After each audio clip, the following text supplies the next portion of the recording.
Hello all. Today in this video I'm going to provide details regarding this Matlab code where we are going to create a table, and we are going to convert this table and save it in a CSV file.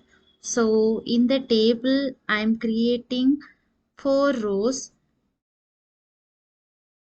which is having the name, then age, then their country, true and false information.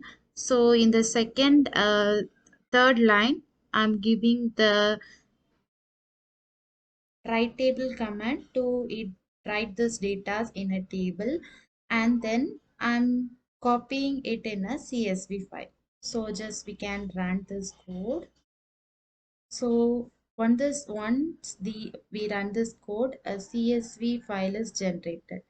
So if you previously see this thing, means the folder is having only main.m, but now it is also having a CSV file which we generated, my data.csv, which is saved over here. So we can just open it. So the things which we have given in the table is given over here, that is converted to the text CSV format, and it is created as a CSV file.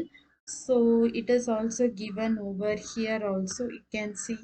So if you need some other details, means you want to create some other details with a table with some other details, means you can create it by using the table command, and then you can write table, and then you can store it in a my data CSV file. So this is the code to convert table to CSV, create table and converting that table to CSV file. Thank you.